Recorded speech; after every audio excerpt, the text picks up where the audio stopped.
Welcome back to our podcast. This is the Kenya podcast, and before we get into the discussion, I'll let my guests introduce themselves, starting from my far end.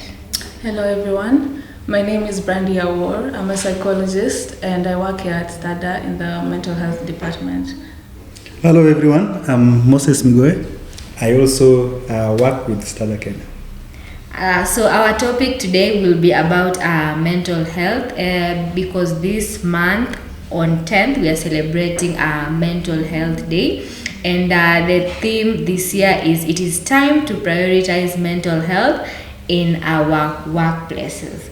So before we start the discussion, maybe Brandy, you can just explain to us the importance of celebrating this day. It is important to celebrate the World Mental Health Day, which is, as she said, on October 10th, because we're trying to create awareness and sensitization around mental health, especially because it is a topic or a discussion that normally has a lot of stigma. So we're trying to also destigmatize that and create education and awareness. Because it affects everyone. Yes. Moses, do you feel it's important for us to celebrate mental health, and why? Yes, it is very important that we celebrate this day because in celebrating, it comes with a reminder that we have a mental problem in workplaces. So it is something that is supposed to be in everybody's mind, because you find that a long time ago people are not taking it seriously, but in the recent past things have been happening, and I think everybody just need to wake to the fact that mental health is very important, especially in workplaces. So Brandy, you've talked about stigma as one of the causes of workplace mental issues. So maybe you just explain to us what mental health affects a person inputs. Yeah, a person inputs or outputs in an organization. Okay. Or in an organization setting. Okay. So stigma affects mental health in two ways. First of all, it prevents people from talking about it and seeking help, and then also it prevents it perpetuates now the problem, because people will live with it in fear until it becomes bigger than what it could have been avoided if help was sought earlier. So in the workplace, mental health can affect your work output or input, in that if you have poor mental health, it will negatively affect your motivation, your confidence, your attendance, even how frequently you come to work, and also your productivity.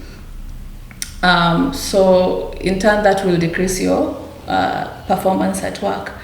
Yes, but if you have good mental health, positive mental health, it will result in someone who's happy, someone who's motivated, someone who feels satisfied when they complete tasks, and then you're also at a better position to encounter challenges and cope with stresses that come with work.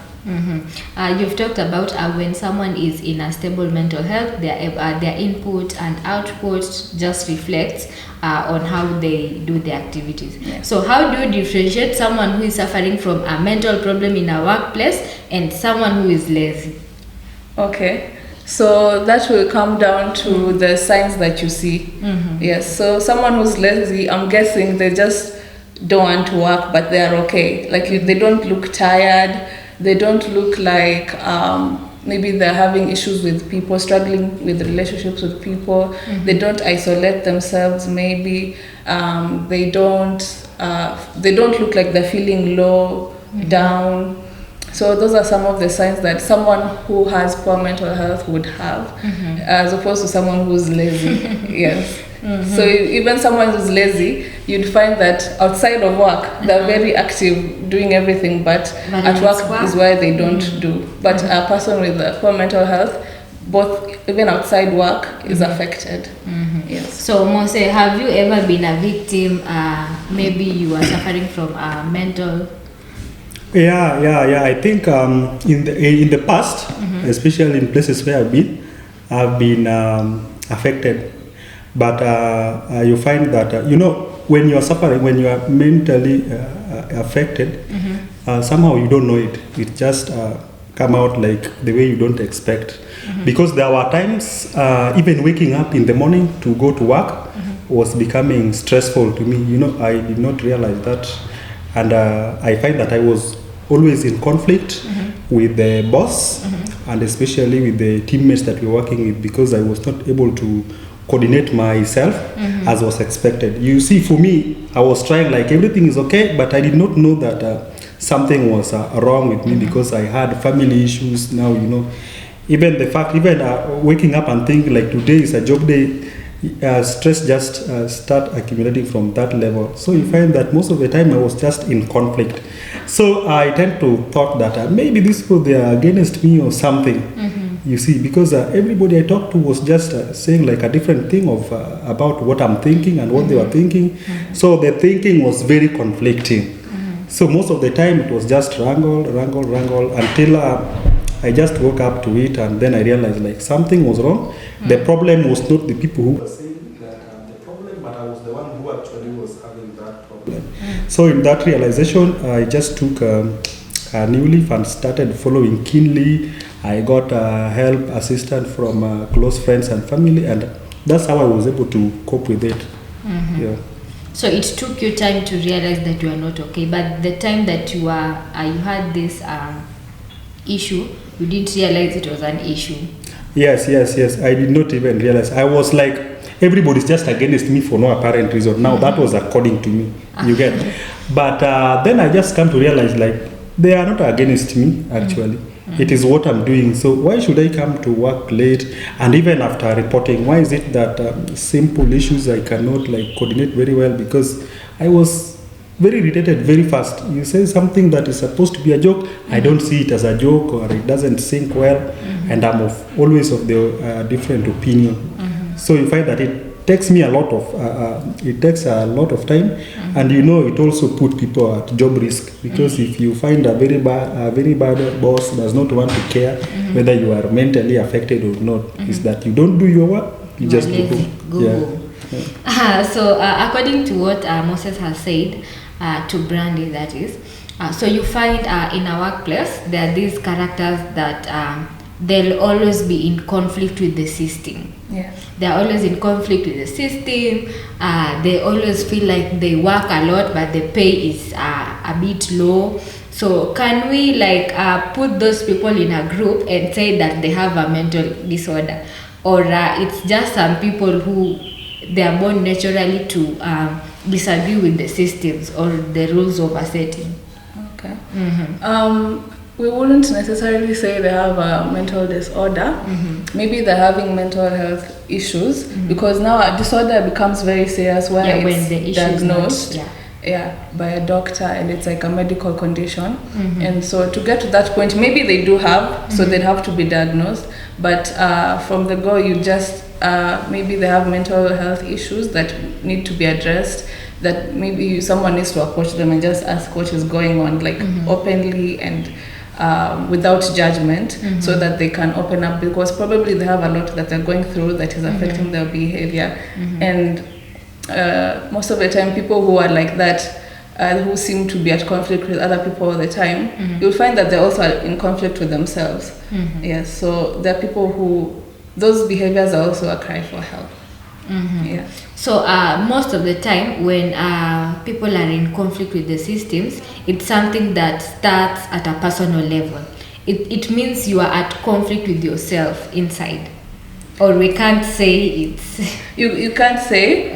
Sometimes it can be triggered by something that happens outside of yourself, like maybe a conflict at workplace, or your manager expecting too much from you until you just like you snap. But it can also be maybe you have low self-esteem, maybe you have anger issues yourself or something else that now is not giving you peace. So you also that is how you're coming out, because you're not at peace also. You've talked about you working at STADA and a psychologist. Maybe you just give us your views in terms of ensuring that staff's mental health is put into consideration. Maybe you just tell us the efforts that have been put through to ensure that staff's mental health is well taken care of. Okay. So I'll talk about here, but also in general, Yeah. what needs to be done. So here I've seen that there've been trainings on psychological skills like stress management and also resilience, coping skills basically. And I know there'll be more trainings to come. So that is one thing that is positive. And then another one is that the HR is very approachable. The management is very approachable and understanding about people's issues as far as I'm concerned or I've seen. And then so in general, it also need to have more education about mental health in the workplace for management in whatever companies, and more trainings, and then also access to mental health resources. Like the company should make sure, the organization, that the staff has access to mental health resources, and then maybe What also do you include. mean by sorry for interrupting. What do you mean by mental health resources? Okay, so there's like self-evaluation kits that you can use to see where you're at, just to evaluate yourself, see where you're at. There's screening tools that you can use. And they're not a way to diagnose yourself. You just see where you are, so that if you find that there's something that is off, then you can now take the next step, which is seeing a professional. Yes, and also just having contacts for counselors and psychologists. Yes, and another thing would be including maybe mental health policies. Like in Kenya, we have the mental health policy, 2015 to 2030. So having those be a part of your organization policies. To Moses, who is a beneficiary of all these programs that have been implemented under mental health, how has it benefit you as an employee or as an individual? It has richly benefited me. First of all, one thing that I appreciate working at STADA is that we have a director who, on the first place, acknowledged the fact that mental health is an issue in an organization. There are organizations outside there, when you work, there's nothing like mental health issue. They don't even don't care. I mean, they don't care about it. There you go, there you work. If you have a mental problem, take it to your mother or something. It is not an issue. There you go and work, and people just go to work. But you see, in such kind of scenario, we cannot pretend and sit down that there is no mental problem. There are mental problems. So I appreciate our director, first of all, having acknowledged that it is an issue, and according as a good environment whereby you work and at least you feel like somebody cares. It gives you a motivation, and it gives you courage to explore your potential, and by the end of the day you find that you are healthy both mentally, physically, and the way it is supposed to be. So that is something that I really appreciate. So just to sum up everything that you've said, so you are both in agreement that the staff mental health has been prioritized in STADA Kenya, right? Yes. Yeah. So as we conclude, because it's not a large topic after all, and we've seen the effort that the organization is putting to ensure that every staff is in a stable mental state. So as we conclude, can we paint a picture of the world we want to see in terms of mental health in the next 1 year or 2 years? The world we want to see. You can start with Moses. Okay. So I envision a world whereby, first of all, everybody acknowledges the fact that mental health is an issue, and we give it the support that it deserves, so that we help our sisters and our brothers who are in various different working environments. Because by the end of the day, everybody have a problem. Like everybody, there is no perfect human being in this world. So I envision a world whereby everybody is considered, the state of their well-being, both mentally and physically. That is what I want to see in the near future. Yes. Before Brandy talks, I've remembered something. So when we say that it is time to prioritize staff mental health. Do you feel like some of these staffs, maybe in different organizations, not necessarily at STADA, they take advantage of that? So far, At a psychologist angle, do you think that it is being taken advantage of? Okay. So far, from what I've seen, there's some people who take advantage of it, but a lot more people are still unable to address it, especially those who actually have the illnesses. So like some clients that I've seen, when they come to you, even that coming of theirs is like, it took a lot for them to come, because they're like, I can't be asking for sick leave all the time, and off days when I'm having a meltdown or my condition is worse, because I don't want to be judged for that, and I don't want to lose my job because of that. So there's still a lot of stigma around it, and the people who are actually suffering from it really have a hard time balancing it and living with their conditions at work. But there's some people who take advantage of it, because now it's like a thing. Mental health everywhere is being preached, and then now they can say, oh, I'm triggered, I can't come today, I am like, yeah. Or they just do things and be like, I was not stable.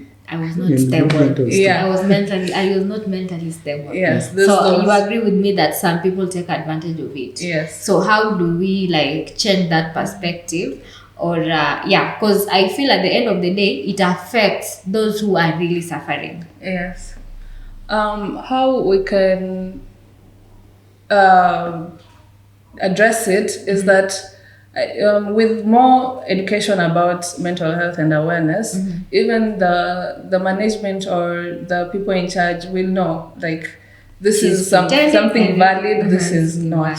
Yeah. Yes. And then it is also just upon you to be as honest as possible. And people with the disorders or the mental health issues, there's normally evidence. If they see a therapist or a psychiatrist or whoever, you'll be able to know that what they're saying is true. But we've also had, I've had that someone who did something wrong and then was blaming it on mental health issues, that it's not allowed. So even that, they'd have to come to hospital and be written for a note saying that is what happened, and we don't do that. So they'd have to take responsibility. Back to you. So let's say in an instance where someone has done something that is against the Kenyan constitution, then they go ahead to blame the fact that they were not mentally stable.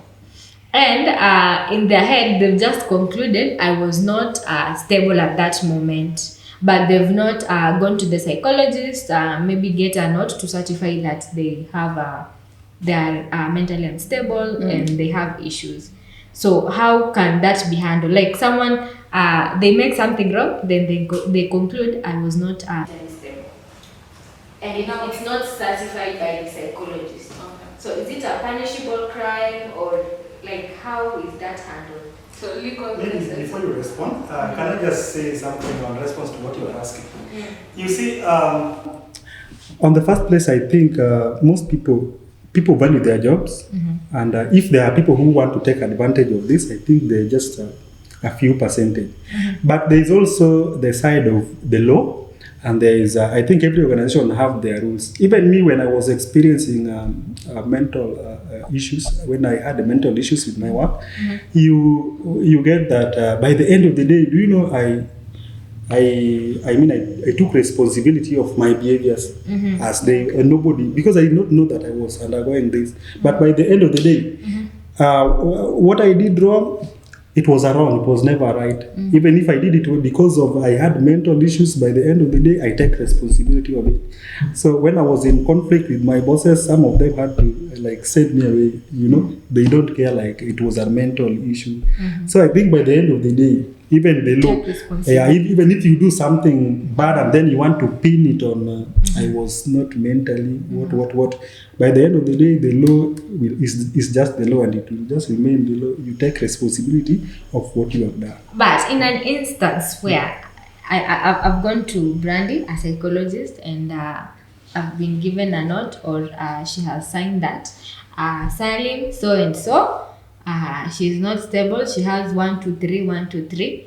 So can I present that as the cause of me breaking the rules?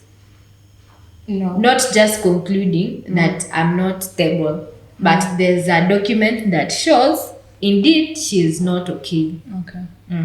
So in that case, it would be recognized that what the mental illness maybe that you have could have affected how you reacted. But at the end of the day, if you're seeing a psychologist or a psychiatrist, then you are supposed to be maintaining that mental illness.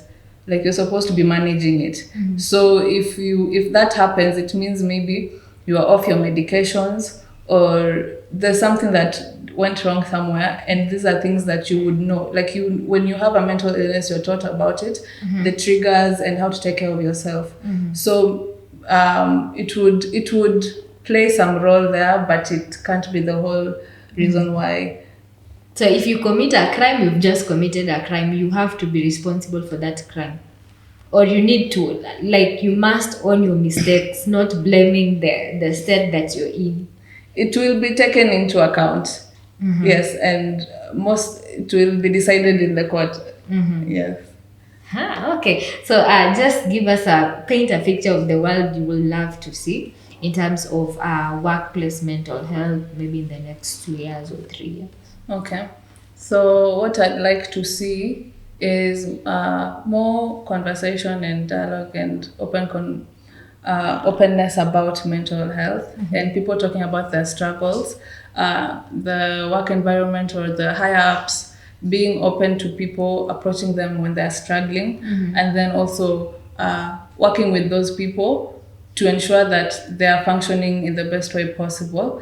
And so also policies being changed or added, so that to ensure that people are working in the most healthy way.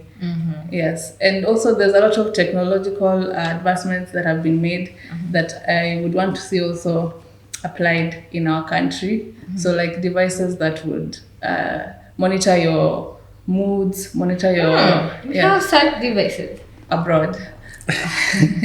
I'm not sure about in Kenya. I'd have to look into that. But yeah, that monitor your mood, your heart rate, because even your mental health will affect your physical health. And so such can help you see when you need to rest, when you need support. And also I would like to see a more educated staff and just people in the in the workplace knowing how to take care of their mental health, like self-care. Yeah, so that is all from us in terms of celebrating Mental Health Day. And you can just keep the conversations going. You can tell us your experience at your workplace in terms of how your mental health has been prioritized, or if it has not been prioritized. You can always comment, share your experience. If you have questions, we have our psychologist here. She'll be able to reach out and give you the information that you need. So see you next time, and we'll be bringing you more episodes in terms of mental health. Bye.